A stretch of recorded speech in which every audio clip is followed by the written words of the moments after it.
अस्सलाम वालेकुम and welcome to DNA debate news and analysis.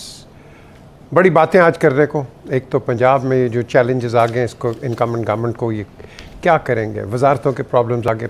Bye the way people's party ने refuse कर दिया है कि वो उनको गवर्नरशिप नहीं चाहिए, लेकिन इंपॉर्टेंट मिनिस्ट्रीज उनसे मांगी हैं, तो इस पर देखते हैं कि क्या वो मांगते हैं। बाद में हम देखते हैं कि एक गवर्नर भी नॉमिनेट कर दिया PMLN ने, बलीगुर रहमान, ये भालपुर से इनका ताल्लुक़ है और पहले ये फेडरल मिनिस्टर भी रह चुके हैं। अच्छा ट्रैक रिकॉर्ड है, एक्सपीरियंस भी है पॉलिटिक्स का। अब ये कब आते हैं, एक समरी तो चली गई है वज़ीर आज़म के पास, वज़ीर आज़म ने बल्कि सदर को दी है और सदर अब देखते हैं कि आगे कितनी देर में जवाब देते हैं, एक्सेप्ट करते हैं नहीं करते हैं। एक पॉलिटिकल ड्रामा।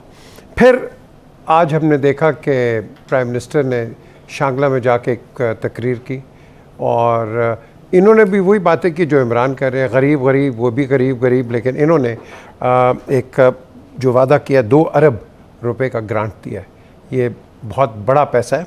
और एक ग्रिड स्टेशन का ऐलान किया, मेडिकल कॉलेज का किया। ग्रिड स्टेशन वहाँ जहाँ के तहरीके इंसाफ का खुद एक नुमाइंदा, इलेक्टेड नुमाइंदा है वहाँ।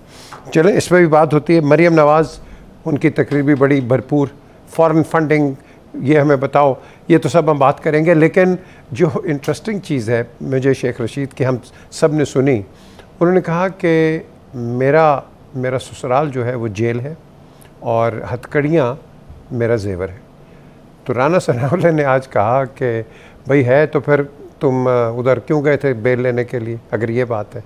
लेकिन उन्होंने कहा ये जो आपने दूसरे बयानात दिए हैं डेंजरस किस्म के, अगर ये वापस ना लिए मैं आपको घर से बाहर आने नहीं दूंगा। ये बहुत इंपॉर्टेंट चीज़ है। सो लेट्स सी कि अगर वो रिट्रैक्ट करते हैं नहीं करते हैं। और फरागोगी का भी इशू है, ये फरागोगी क्या होगा इसका भी हम बात करते हैं। सलीम बुखारी, जावेद इकबाल, इफ्तिखार अहमद हम मौजूद हैं। मैं हमेशा the senior most the legendary Salim Bukhari से शुरू करता हूँ कि बुखारी साहब, what is your take on this challenges Punjab government के? बहुत शुक्रिया आपका, आपने इंतहाई खूबसूरती से जो आज के बर्निंग इश्यूज़ हैं उसकी समिंग अप कर दी है। गुजारिश ये है कि पंजाब एक फोकस कह लीजिए आप या पॉलिटिकल एक्टिविटी की हब बना हुआ है, बिकॉज ऑफ जिस तरीके से यहाँ पंजाब के वज़ीर आला के इलेक्शन हुए, जिस तरीके से यहाँ स्पीकर का रोल रहा, डिप्टी स्पीकर के साथ जो कंट्रोवर्सी हुई, और अब जब के हमजा शहबाज शरीफ साहब जो हैं वो वज़ारत आला का हलफ उठा चुके हैं, उन्होंने अपनी कैबिनेट बनानी है, लेकिन गवर्नर साहब जो है उसके रास्ते में रुकावट है। और रुकावट भी ऐसी है जिसकी पूरे पाकिस्तान की तारीख़ में तो नहीं, बल्कि जहाँ जहाँ जमहूरियत है वहाँ उसकी कोई मिसाल नहीं मिलती है। वो आए थे 3-4 दिन के लिए और अब वो जो दिल नहीं चाह रहा उनका गवर्नर हाउस छोड़ने को, पता नहीं क्या वजह है। और वो कुछ कर रहे हैं जिसकी ना कोई रवायत मौजूद है, ना जिसकी कॉन्स्टिट्यूशन में कोई प्रोविज़न है, जिसकी इखलाकियात और रवायत में कोई जगह मौजूद है। वो कहते हैं मैं तो नहीं छोड़ूंगा, जो मर्ज़ी आप कर लें। 2 तरीके हैं उनसे छुड़वाने के। एक ये कि पहली समरी भेजी जाती है, 15 दिन के अंदर सदर साहब ने मंजूर करनी होती है। वो अगर बावजूद ना करें तो फिर एक दूसरी समरी जाती है और उसके बाद 10 दिन के अंदर अंदर ही ceases to be a governor. वो उसी बदमज़गी से जाएंगे क्योंकि इज़्ज़त शायद उनके बस की बात नहीं है। उमर सरफराज चीमा को मैं बहुत तवील अरसे से जानता हूँ, ही वॉज ए जेंटलमैन, लेकिन he has been terribly used by his party and party chairman. जो कुछ भी उनसे करवाया जा रहा है वो पार्टी चेयरमैन की मर्जी के बगैर नहीं हो सकता है। शाह बलीगुद्दीन का नाम जो है वो समरी भेज दी है उन्होंने कि ये गवर्नर को रिप्लेस करेंगे। शाह बलीगुद्दीन जैसा कि पीजे ने कहा कैरीज ए गुड रेपुटेशन, कोई उनके ऊपर बड़े लंबे चौड़े कोई सियासी दाग या धब्बे नहीं हैं। तो वही होप कि अगर ये ट्रांजिशन हो जाएगी गवर्नर की, नया गवर्नर आ जाएंगे तो a good era will start here. जो मेरे ख्याल से ज़्यादा मैं जिसके ऊपर तबसरा करना चाहता हूँ वो है शेख रशीद और राना सनाउल्लाह की जो कंट्रोवर्सी है। वो मेरे ख्याल से जब ये बॉल मेरी तरफ आएगा तो उसमें करते हैं। लेकिन एक तो बड़ा अच्छा ऐलान हुआ है ये जो ग्रिड स्टेशन का शांगला का, उसमें अच्छाई की जो बात आपने पिन पॉइंट की वो बड़ी इंटरेस्टिंग है कि वहाँ पे ये इलेक्शन हार गए हैं, लेकिन इसका बावजूद वो पूरन में ग्रिड स्टेशन की बात की। और ये पॉलिटिक्स लोगों के लिए जैसे इलाके में मेडिकल कॉलेज यार, जस्ट इमेजिन, देखें ना, ये पॉलिटिक्स लोगों के लिए। अब ये है क्या, 34% वोट पड़ा इलेक्शन जो 2022 का हुआ। ये डिस्ट्रिक्ट काउंसिल है, 8 लाख की इसकी आबादी है, 5 इसकी तहसीलें, 105 इसके देहात हैं। और यहाँ से पीटीआई ने डिफीट किया कायम मकाम अमीर मकाम के बेटे को 2000 वोट उसके कम थे। वकार अहमद खान पीटीआई का आदमी था, वो जीता 16,080 वोट लेके, और नियाज अहमद हारा। आप ये कह रहे हैं कि एक अच्छी रवायत है कि जहाँ से आप हारे हैं वहाँ भी जाके आप 12,453 वोट लेके। और बड़ी इंटरेस्टिंग बात है कि इस सारे खेल में पीपल्स पार्टी को 11,246 वोट मिले। So that is the position of this area. एक कौमी असेंबली की सीट है, 2 सूबाई असेंबली की। फैसले बड़े इंपॉर्टेंट किए गए हैं, बिल्कुल सही किए। ख़ास तौर पर मुझे गंदम वाला फैसले में बड़ी जान नज़र आती है कि देखिए गंदम का एक बुरान है, कम पैदा हुई, लेकिन प्राइम मिनिस्टर ने यकीन दिलाया था कि उनके पास इतना ज़ख़ीरा है कि वो मैनेज कर लेंगे। प्राइम मिनिस्टर ने कहा कि मैं आपको दूंगा, लेकिन ये फिर सूबाई हुकूमत का काम है कि वो आप तक पहुँचाए, और that is the responsibility of the provincial government कि वो आप तक पहुँचाए। और बहुत सारी बातें आपने की हैं, जहाँ के आपने कहा कि बलीगुर रहमान साहब को गवर्नर पंजाब नामजद कर दिया गया। शेख अबैदुर्रहमान, मैं और वो इकट्ठे कैदी रहे हैं CB जेल में, और शेख अबैदुर्रहमान उन लोगों में से थे जो भावलपुर सूबा बनाओ की जो तहरीक 1970 में चली थी, उस वक्त के वो लीडर थे। He was one of the leader of Bahawalpur को सूबा बनाओ के। और you have a terrible criminal record. I have a terrible काफी जेलों में फिर गया। जो लोग आवाम की बात करते हैं, आवाम के हकूक़ की बात करते हैं, उन हकूक़ के लिए लड़ते हैं, अपने सूबाई हकूक़ के लिए लड़ते हैं, अपने इक़्तिसादी हकूक़ के लिए लड़ते हैं, हमेशा उनको टेररिस्ट कहा जाता है, और ये कोई बुरी बात नहीं है। और चूँकि अब टेररिस्ट पाकिस्तान में कम हो गए हैं और पैसे वाले लोग ज़्यादा आ गए हैं, रियल स्टेट के मैनेज ज़्यादा आ गए हैं, कुछ दूसरी जिन्स के जो लोग हैं वो बड़ा इंपॉर्टेंट रोल प्ले कर रहे हैं, वो टेररिस्ट नहीं है। टेररिस्ट तो हम जैसे गरीब लोग होते हैं ना, जो कहते हैं हमारे हक दो। क्या हक तो मांग रहे थे? वो सूबा मांग रहे थे, और सूबा बुरी बात नहीं थी। 1 यूनिट बनने से पहले भावलपुर एक सूबा था, उसका अपना टिकट था, उसकी अपनी अदालत थी, उसकी अपनी पार्लियामेंट थी, और आपने ये अपनी इकोनॉमी थी, आपने ज्यादती की, और अच्छा चल रहा आपने आपने उनसे ज्यादती की। अब्बासियों का दौर किसी लिहाज से भी आवाम के लिए बुरा नहीं था। आपने उनसे ज्यादती किया, 1 यूनिट टूटा तो आप वापस करते, आपने वापस नहीं किया। One of the leading person who was he was with us in the CB jail. You can understand CB कोई अच्छी जगह नहीं है, it's not a normal place to enjoy. It's a jail. It was छोटी jail थी, और वह jail है पाकिस्तान में जहाँ पे आप कैदियों को बाहर सोने की इजाज़त है, क्योंकि इतनी गर्मी है कि आप छत के नीचे नहीं सो सकते। अगर छत के नीचे सोए तो you may lose your life. चलिए आगे चलो। क्यों जी? पंजाब के हवाले से 2-3 बातें आपने जो हमजा, जो इम्पोर्टेंट बात है हमजा शहबाज शरीफ के लिए चैलेंज, फिर मैं गवर्नर साहब की भी थोड़ी सी बात करूँगा।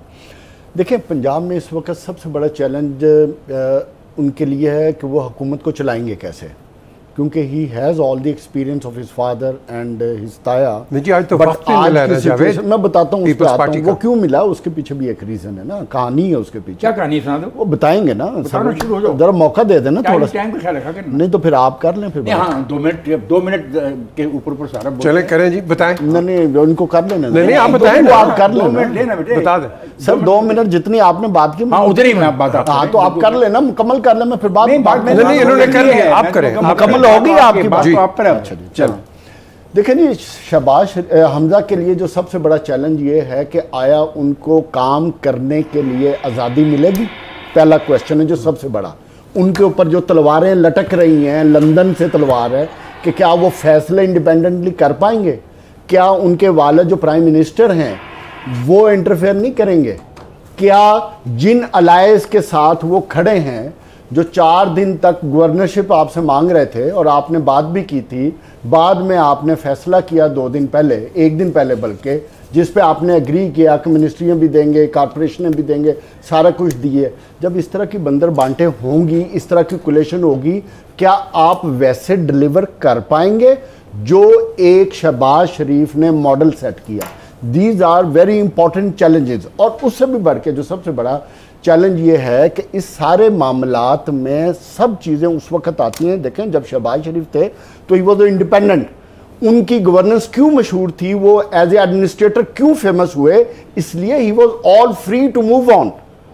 ना उनको अपोजिशन थी, वन बड़े भाई प्राइम मिनिस्टर, नो ना उनको अपोजिशन थी। कंट्राडिक्शन खुद कर रहे हैं आप। नहीं मैं कर रहा हूं, ये तलवारें हैं, यस वो फिर आप कहते हैं ये उनके। मेरा क्वेश्चन है, क्या हमजा शहबाज शरीफ को वो इजाजत देंगे कि वो इस तरह फ्रीली मूव करेंगे? चैलेंज है उसके लिए।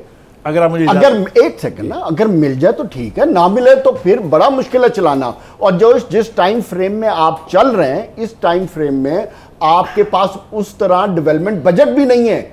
डेवलपमेंट बजट के लिए आप डिपेंडेंट हैं, जहां आपका जो इस वक्त फ्यूल का जो अगले 30 जून तक आपको जो 600 अरब रुपए का डेफिसिट आने वाला है। अब आप फेडरेशन की बात कर रहे हैं, पंजाब के तो पैसे तो उधर से ही आने ना। साहब मुझे बताइए, ये जो मीटिंग हुई मैं अर्ज करूं, कौन सी मीटिंग? ये पीपल्स पार्टी की और जी मैं अर्ज करूं, इस मीटिंग के बारे में बाहर निकल के जो बात उन्होंने की वो तो इतनी कमाल की है कि मैं तो खुद हैरान था। मीटिंग एक सेकंड बुखारी साहब, बाहर निकल के वो पिछली जो कंट्रोवर्सीज बताते होते हैं आकर, बात तो वो सीधी सीधी करते हैं ना, पीछे जो कुछ हुआ है वो बताएं ना। देखिए जवेद, अब मैं पहली दफा तुमसे डायरेक्टली कन्फ्रंट करने लगा हूँ। आपने अपनी कंट्राडिक्शन खुद की। आपने कहा नवाज शरीफ तलवार है, शहबाज शरीफ तलवार है, हमजा कैसे ऑपरेट करेगा?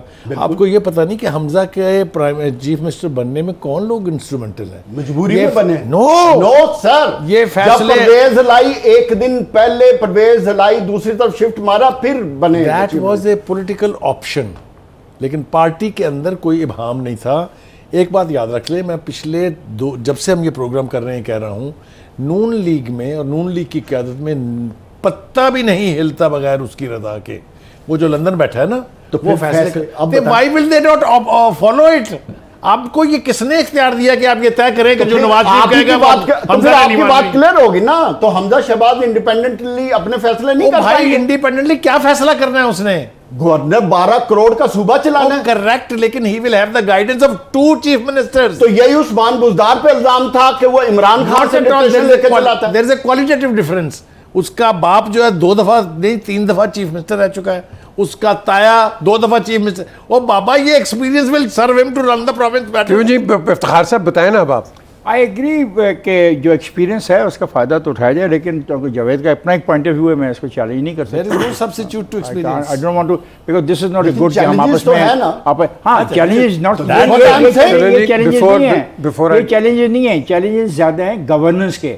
इतनी तबाह है गवर्नर इस पंजाब में, आप सोच नहीं सकते हैं। 100% उस्ताद मौसम आप ठीक कह रहे हैं। हो यहाँ तो गवर्नेंस में कुछ बाकी है ही नहीं सर। गवर्नेंस आप तब भी ठीक कर सकेंगे। चैलेंज है हमजा का सबसे बड़ा चैलेंज ये होगा कि वो गवर्नेंस कैसे ठीक करता है और अपने इत्तेहादियों को साथ लेके कैसे चलता है, और शॉर्टेस्ट पॉसिबल टाइम में जो चीज़ें डिलीवर करने वाली हैं कैसे डिलीवर कर रहे हैं। These are the challenge. देखें, अब हम ब्रेक की तरफ चलते हैं, लेकिन इससे पहले हमजा का वो नहीं है जो शहबाज शरीफ का है, और शहबाज शरीफ उसके बाद आप कह लें नवाज शरीफ। द क्वेश्चन जो आपने रेज़ किया जावेद, वॉट एवर हैपन्स, इनको मशावरत मिलेगी, ये उसी लाइन पे चलेंगे, लेफ़्ट राइट नहीं होंगे, जिस तरह आपने बुज़दार का भी कहा।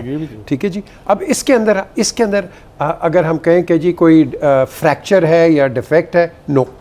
PMLN एक अपने as far as they are concern, they will work on the lines of what the prime minister said. एक पॉइंट में जो इफ्तिखार साहब का एक पॉइंट में गवर्नेंस बेहतर होनी चाहिए। ये खुशकिस्मत है हमजा कि इसको पीपल्स पार्टी वाले भी सपोर्ट कर रहे हैं, वो इसको गाइड भी करेंगे, इसकी मदद भी करेंगे, इसके रास्ते में आने वाली रुकावटों को हटाने की कोशिश भी करेंगे, और ये एक एक्स्ट्रा फेवर है। और ये पहली दफा होगा पंजाब में। लेकिन मिसाइल तो तब आते हैं जब आप डेवलपमेंट फंड डिस्ट्रीब्यूट करते हैं। डिलीवरेंस आप कह रहे हैं ऑलरेडी हो चुके हैं। अब किधर से 4 हफ्ते हो गए, डेवलपमेंट फंड कहां से हो गए? जहां डिप्टी कमिश्नर अपॉइंटमेंट होने तब मिसाइल आएंगे। With all respect to you, ये साजिश जो पंजाब के खिलाफ की गई है, उन लोगों पे वो होना चाहिए, उनके बारे में कुछ लफ्ज़ हमें इस्तेमाल करना चाहिए। मैं बहस में नहीं जा रहा।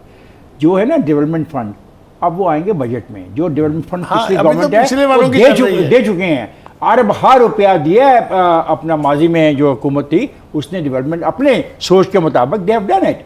Now new chapter will start after the budget. After the budget the new this chapter will start. लेकिन क्या लॉन्ग रन में people's party and PML can they work together? पिछली कोलिशन के अंदर मैं तो खुद नवाज शरीफ के साथ वापस आया था जहाज़ में, जब ये सुबह चले गए थे उधर एक प्रेस कॉन्फ्रेंस करने, और मैं चौधरी शुजात साहब के पास, अगर वो देख रहे हैं सुन रहे हैं, मैं उनके पास गया। उन्होंने कहा कि हम मुस्लिम लीग को जोड़ें, बिकॉज पीपल्स पार्टी का अपना नज़रिया है, मेरा अपना है, हम 2 पार्टी में करेंगे। चले, ये भी बड़ी बात हुई है। अब इसके अंदर हमने पुरानी बातें छोड़े, इस पे हम चलेंगे या नहीं चलेंगे, क्योंकि जो जावेद बात करें, हमें तो कोई परवाह नहीं है, जो मर्ज़ी आए। हम तो कहते हैं गरीब का काम हो, आवाम का काम हो, and that's how we move forward. एक ब्रेक की तरफ चलते हैं, ब्रेक के बाद हम वापस आते हैं और फिर इफ्तिखार साहब और बुखारी साहब और जावेद क्या हमें बताते हैं ये कितनी इंपॉर्टेंट मीटिंग है people's party and PMLA। Stay with अस।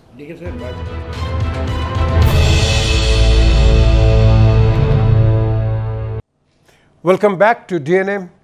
अब नेचुरली ये कोलिशन है और इस कोलिशन के अंदर अब जो आज मीटिंग हुई है हमज़ा के साथ, ये इसके माने क्या रखते हैं जी, आप बताएं मुझे। देखिए, पहली बात तो ये है कि मुझे इस बात की खुशी है कि इस किस्म की मीटिंग जहां एलोकेशंस और अपने हिस्से मांगने की बात हो, उसके बाद बाहर निकल के हुकूमत के जो एलाइज़ हैं वो इतनी पॉजिटिव बात करें, मुझे तो इस पर बड़ी खुशगवार हैरत है और मैं समझता हूँ ये एक बहुत अच्छी बात है।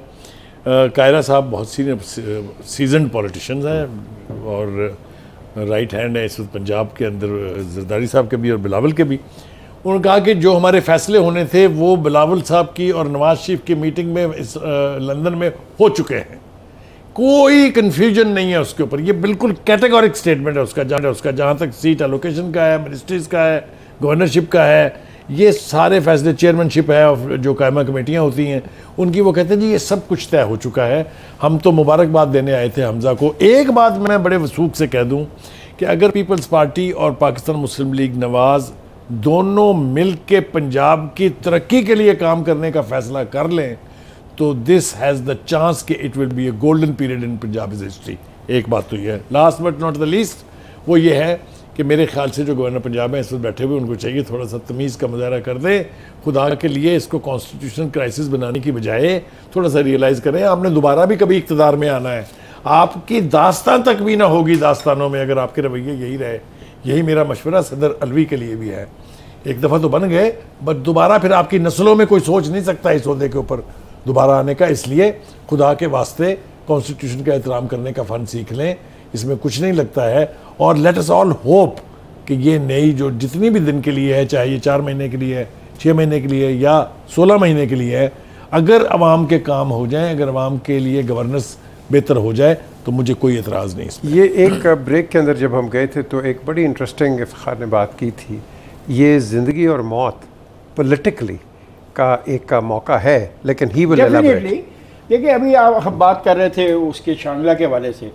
शांगला में कुल वोट पड़ा जी, बुखारी साहब और जावेद साहब तवज्जो फरमाइएगा, 39,779, 39,779। जीत गया PTI वाला बाय गेटिंग 16,080 वोट। अगर वहाँ पे पीपल्स पार्टी और PMLN यूनाइटेडली खड़े होते तो PTI कभी जीत के करीब भी नहीं पहुँच सकती थी। पंजाब में एक नई चीज़ का एक्सपेरिमेंट किया जा रहा है। वो एक्सपेरिमेंट ये है कि जो डेमोक्रेसी में यकीन रखती हैं, जो जमहूरियत में यकीन रखते हैं, जो आइन में यकीन रखती वाली ताकतें हैं, वो एक जॉइंट वेंचर करें। और ये जॉइंट वेंचर में अगर वो कामयाब होते हैं तो फिर ये गेन करेंगे।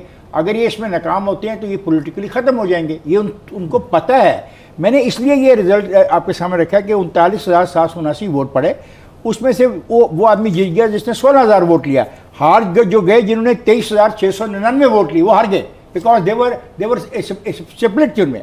जो मुझे इल्म है, जो मैं समझता हूँ, जो मेरी सोच है इस बारे में कि क्या तय हो रहा है, गालिबन इन्होंने सीटों के ऊपर भी बात की है, जो रनर अप कौन है और फर्स्ट आने वाला कौन है, इस किस्म की डिबेट डिटेल हो रही है और होनी चाहिए। That is not bad thing, क्योंकि we want a government for the people, by the people.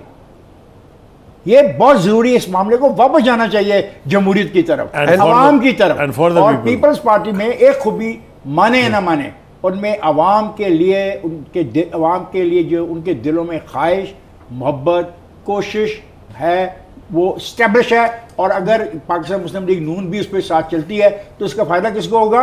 Punjab के अवाम। मैं बड़ी माजरत के साथ अपने उस्ताद से इख्तलाफ करूँगा कि जो इलेक्शन डे और इलेक्टोरल सिस्टम है ना, ये पाकिस्तान का ऑल टुगेदर डिफरेंट है। और ये जो फिगर्स इफ्तिखार साहब दे रहे हैं वो फिगर्स बिल्कुल ठीक हैं, मगर जब मुकाबला होगा PTI का और मुकाबला होगा PMLN या PPP के कैंडिडेट का, तो वो एक उसकी डिफरेंट डायनामिक्स है। उसमें वोटर ने जो पीटीआई का है उसने उधर जाना और एंटी पीटीआई ने वोट उधर जाना है। इससे मैं समझता हूं पाकिस्तान की पॉलिटिक्स पे इतना फर्क नहीं पड़ेगा, और स्पेशली पंजाब में। मैं आज भी बिलीव करता हूं पंजाब में पाकिस्तान मुस्लिम लीग नून बहुत स्ट्रांग है।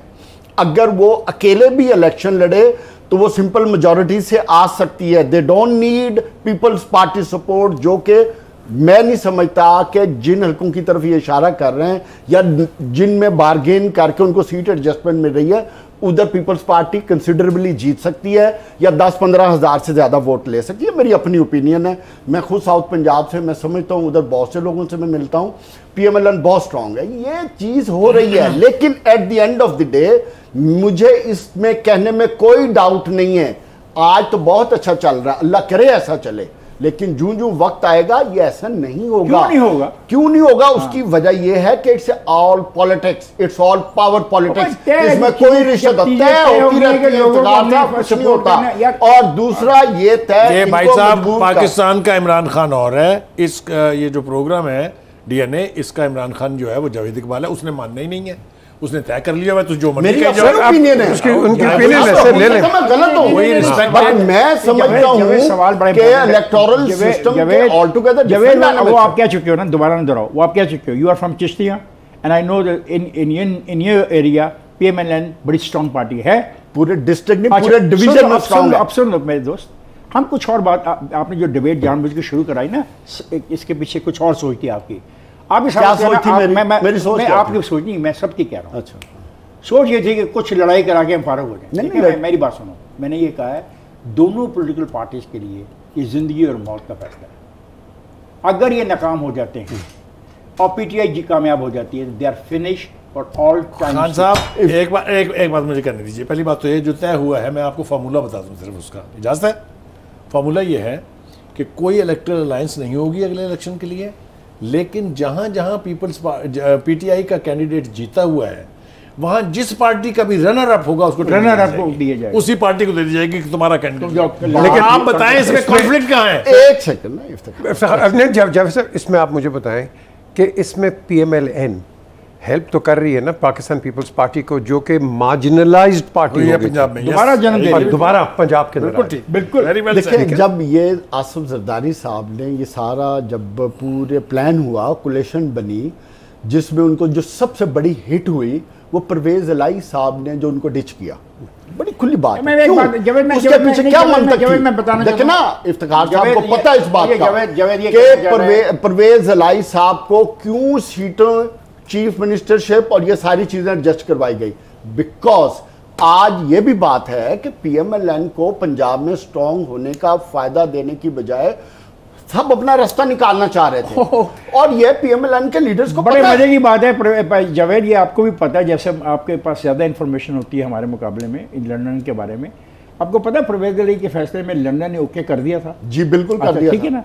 तो फिर ये गलती फिर परवेज इलाही की थी। हाँ, तो वो आसिफ जरदारी साहब का ख्याल सारा खेल खराब हुआ है ना। मेरे दोस्त बात सुनो, ये तो फिर गलती परवेज इलाही की, परवेज इलाही ने अपना फ्यूचर खुद फैसला किया। बिल्कुल ठीक है। इसका ये मतलब है लंदन इस पे एग्री करता था, आसिफ इस पे एग्री करता था, और वो सबकी ख्वाहिश थी कि पंजाब के सूबे में एक ऐसी गवर्नमेंट चले जो आपस में तमाम लोग अपनी अपनी जो ताकत है, अपना जो एक्सपीरियंस है उसको शेयर करें और उसको पूल करके आवाम को फायदा पहुंचाएं। It would have been a very good. इसके पीछे लॉजिक ये नहीं था, उसके पीछे ये लॉजिक नहीं था, और किस तरह एग्री हुआ, किस तरह पॉलिटिक्स हुई, ये सबको पता है, और कैसे इकट्ठा किया गया था और क्यों इकट्ठा किया गया था। ये तो आपकी पॉलिटिक्स बनी है, जो सारी खिचड़ी बन गई है, ये कस्टर्ड बन गया है।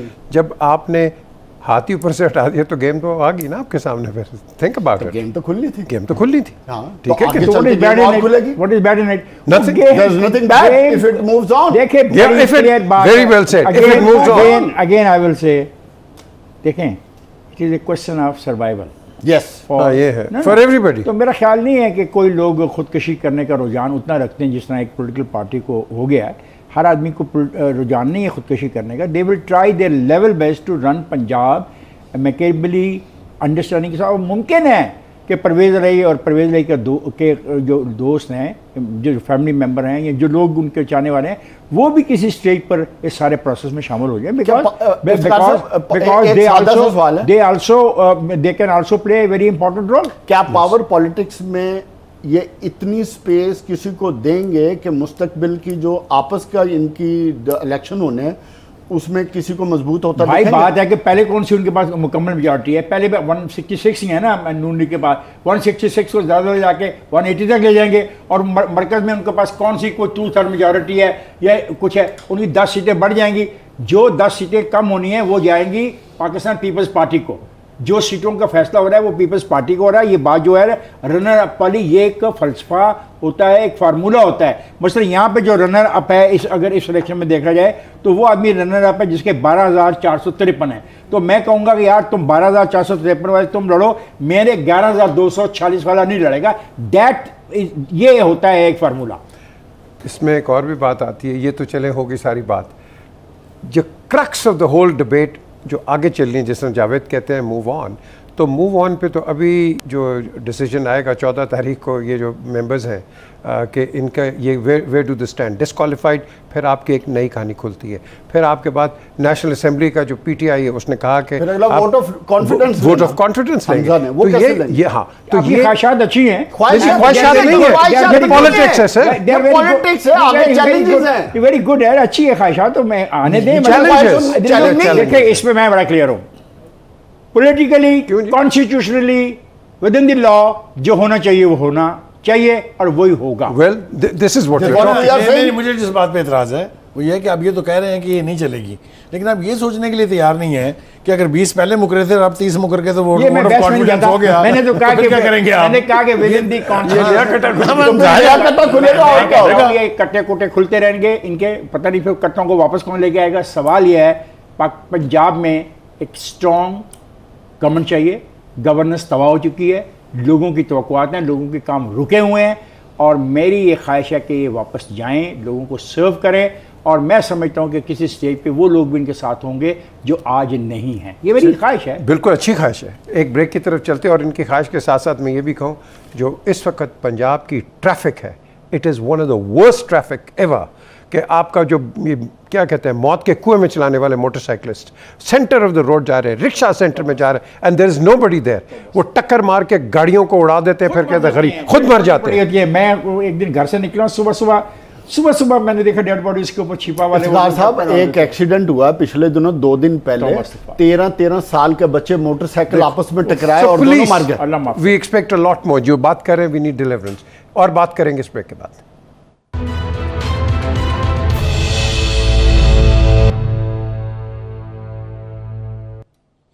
अब जो सारी डिस्कशन हो रही है, आप देख रहे हैं इस डिस्कशन के अंदर एक ही फोकल पॉइंट है कि how do we get better administration.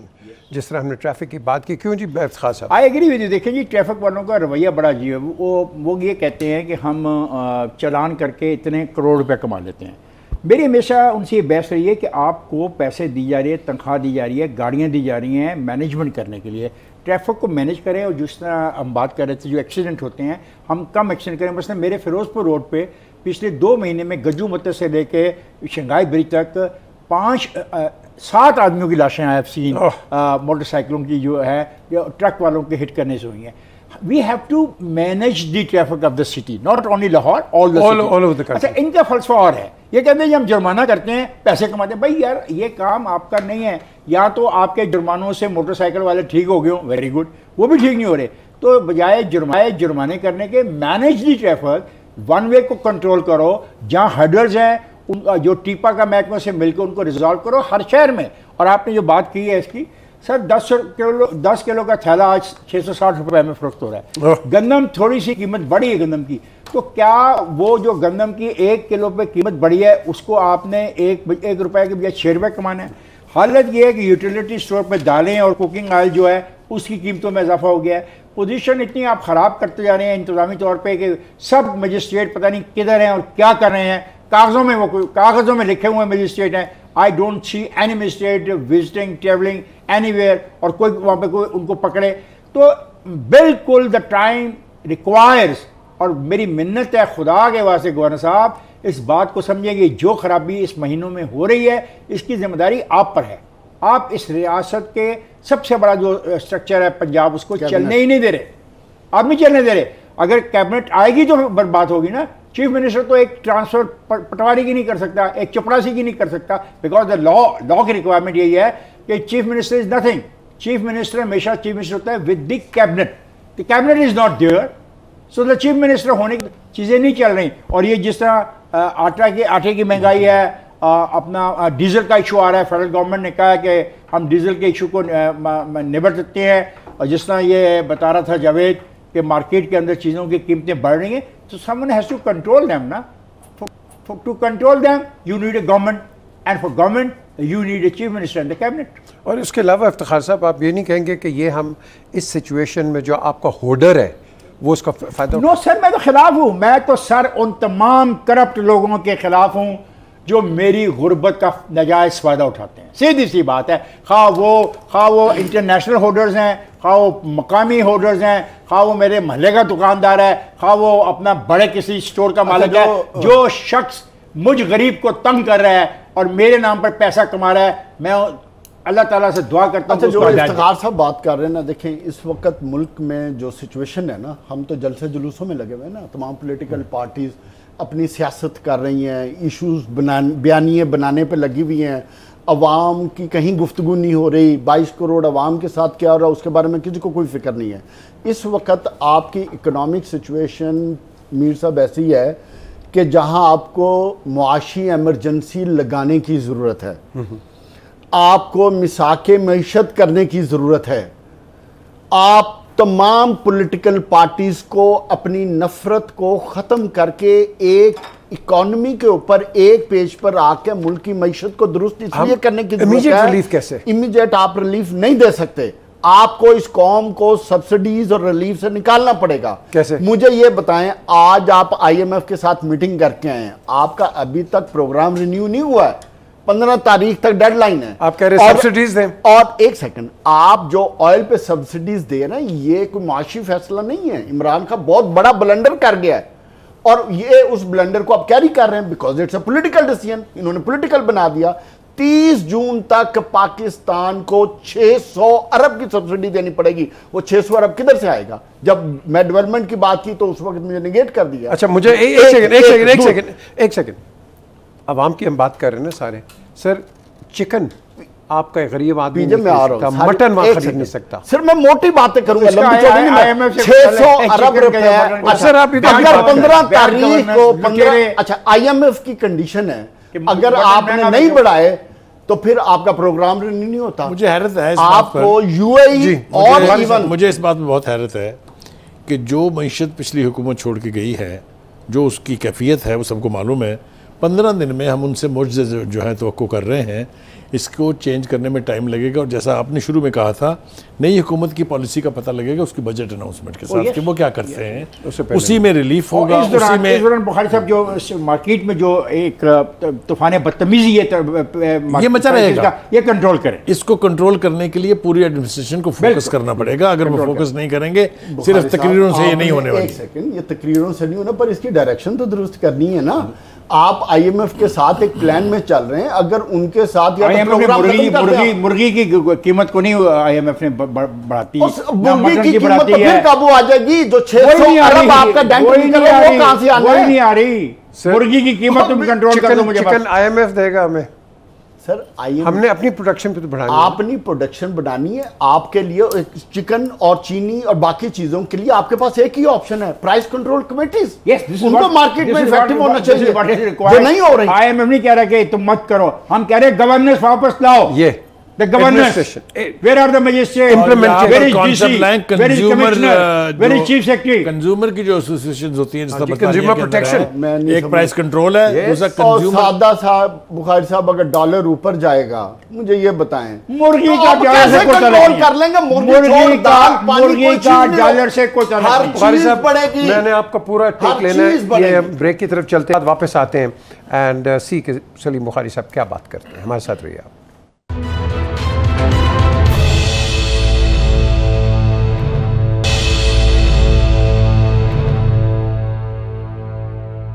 Welcome back to DNA।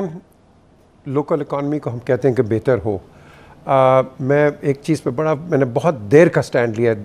Three governments. आप, चाइना हमारा दोस्त है, बिल्कुल ज़बरदस्त है, लेकिन जो चीप गुड्स कंज्यूमरिज्म हमारे अंदर आ गई है, आपका जो SMEs हैं बिल्कुल देव गॉन डाउन द ड्रेन। आपकी इंडस्ट्री आपकी सारी तबाह हो गई है। जूता 200-250 रुपये का मिलता है, यहाँ मिलता था 700-800 रुपये का। आपके शू फैक्ट्रीज बिल्कुल डाउन द ड्रेन चली गई हैं। आपके कई और पेंसिल्स, शार्पनर्स और ये चीज़ चाइना से आ रहे हैं, तो हम यहाँ लोकल मैन्युफैक्चरिंग क्या करेंगे? Anything of daily use, anything of daily use, it is all over. जिसको आप कहते हैं $1 शॉप या £1 इंग्लैंड में, द क्वेश्चन इज ये कंज्यूमरिज्म देखो हर जगह करेगा, हमने अपना इंटरेस्ट देखना है। क्यों जनाब? इकोनॉमी की बात तो बहुत होगी, मेरे दोस्तों ने भी कर ली और आपने मुझे मौका दिया इन दो लोगों की मौजूदगी में बोलने का। मैं ना एक बहुत ही सेंसिटिव सब्जेक्ट जो है उसके ऊपर राइज नहीं करना चाहता हूँ। देखिए, एक बात ये है, एक तो क्राइसिस है मैशत, आप बात कर चुके हैं उसकी, दूसरा क्राइसिस है पॉलिटिक्स का, और एक तीसरा क्राइसिस है जो इसको इग्नाइट कर रहे हैं।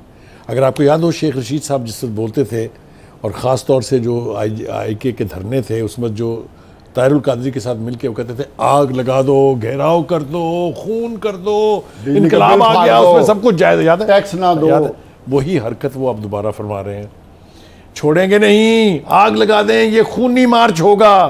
अब राना सलामुल्लाह ने खैर उसको जवाब तो दिया है कि भाई साहब फिक्र ना करो, अगर ऐसा आपने करने का इरादा किया हुआ तो तनु तो मैं करो नहीं निकलने देना। एक बार खुदा के वास्ते इस वक्त इस कौम को इन आतिफिशा नारों की ज़रूरत नहीं है। बिल्कुल, जिस गवर्नेंस की बात आप दोनों हम समेत कर रहे हैं, पीछे भी कर रहे हैं, उसकी तरफ आए। उसके लिए पेशेंस चाहिए, उसके लिए आग लगाना, घेराव करना, तबाह कर देना, ये स्लोगन नहीं होने चाहिए। हम अफोर्ड ही नहीं कर सकते इस वक्त कि हम इस किस्म की सियासत की तरफ जाएं। और मैं इमरान खान साहब की दरख्वास्त करता हूँ इस प्रोग्राम की वसातत से कि इनको पता डालें, शेख रशीद साहब को। ये नारे वैसे आपको दिलकश लगते होंगे, लेकिन इसकी तबाहकारियों से मैं आप सारे वाकिफ़ हैं कि माजी में इसका क्या हुआ है। हमें हमारा आधा हिस्सा कहा कि बहुत सारी बातें महसूस करने की नहीं है, लेकिन इस वक्त तहम्मुल की, बर्दाश्त की ज़रूरत है। क्यों जी? I agree with him. ठीक है ना, ये जो ये किसी को उकसा के मरवा देने, कल इसने जावेद ने एक बहुत अच्छी बात की, किसी की जावेद ने भी कोई अच्छी बात की डेड बॉडी के बारे में कि किसी के घर में किसी की अगर मैयत जाती है तो सर ये मजाक तो नहीं है।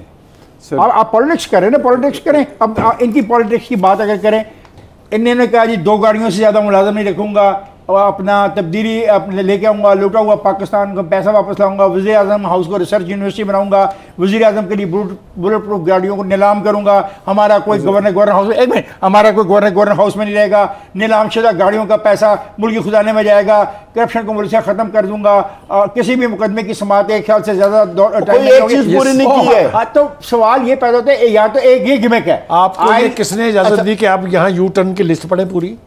अच्छा, मैं ना बुखारी साहब की कॉन्टेक्स्ट में सर महंगाई को कैसे ठीक करेंगे बता दें, महंगाई को बताएं। महंगाई को खत्म करने के लिए हमें कंज्यूमर्स को भी सोचना चाहिए। यस। एक, प्राइस कंट्रोल कमेटियों को सोचना चाहिए। 2, AC, deputy commissioner, commissioner, chief secretary, इनकी जिम्मेदारी होनी चाहिए, फंडामेंटल जिम्मेदारी है, इनकी जिम्मेदारी होनी चाहिए कि जो प्राइस लिस्ट देते हैं रोज की, क्या उस प्राइस लिस्ट पे चीजें बिक रही हैं? अगर नहीं बिक रही तो इन पे फिर पता नहीं क्रिमिनल पर्चे हो सकते हैं। इससे पहले जो बुखारी साहब ने बात की थी ना, मैं समझता हूँ वो सबसे इंपॉर्टेंट है। जो इस वक्त हमारी सियासत के अंदर इंतशार है ना, उसको ख़त्म होकर मैं इल्तिजा करूँगा हुकूमत से भी और PTI से भी कि खुदारा 22 अवाम का सोचें। पाकिस्तान की मईशत के बहुत बुरे हाल हैं। जिस महंगाई का रोना जो महंगाई का रोना रो रहे हैं वो तब भी खत्म होगा जब सारे मिल बैठेंगे। आप सियासत करें, और इवन अगर PTI की डिमांड है इलेक्शन की, वो उसी वक्त हो सकती है जब मिल बैठेंगे। इस्लाहात भी तब होंगी, तब जाकर कि आप खुदा हाफिज कहें और इजाजत दें। ये परचून निरखनामा फी किलोग्राम फल मार्केट लाहौर है, ठीक है। हर मार्केट का एक निरखनामा जारी होता है, और बड़े मज़े की बात है, इस निरखनामे के को दे के आते हैं ना, फेंक के आते हैं, ये 10 रुपए का फी दुकानदार को दे के आते हैं। मेरा मुतालबा है कि खुदा के वास्ते इस पे अमल करा दो। बड़ी सिंपल बात के Javed, thank you very much. Iftikhar, thank you very much. Bukhari साहब, as always thank you, and thank you for watching DNA। जाने से पहले ये कहूँगा, ये जो अभी इन्होंने चीज़ दिखाई है, मैंने खुद जाके कई स्टोर्स के अंदर देखा है। जो ये इन्होंने अशाएं बताई हैं वो रॉटन है, बिल्कुल गंदी, जो DC का रेट लगाते हैं। और मैं समझता हूँ चीज़ें रह गई हैं। वो चेयरमैन वापडा सुना इस्तीफा दे गए हैं और उस्तर साफ को अटॉर्नी जनरल बना दिया। और आपके पास एक बड़ी खूबसूरत किस्म की खबर थी, ये आप बताएं। आमर लियाकत वाली वो मैं इसकी शरारत खान साहब की मैं हमेशा समझता हूँ। वो तीसरी बेगम साहबा जिसका बड़ा फैन फेयर था, जिसकी बड़ी वीडियोस जो हैं वो वायरल हुई थी, उन्होंने उनसे तनसीख निकाह का दावा कर दिया है और ये कहा है कि वो तो आइस का नशा करते हैं और तशद्दुद भी करते हैं। बात तो मज़े की है, लेकिन वो कहते हैं अब क्या इसके ऊपर मज़ा लेना है, कर एक अफसोसनाक है। मैंने उनका पर्सनल मामला ही छोड़ें इसको। इंशाल्लाह कल दोबारा आपसे मुलाकात होगी 8 बजे, हमारे साथ ज़रूर आप ज्वाइन करें, दोस्तों को भी बताएं, बिकॉज यहाँ हम हेल्थी डिस्कशन और बायस डिस्कशन नहीं है, it is open discussion and objective discussion. Look after yourself, look after the interest of Pakistan. खुदा हाफिज़।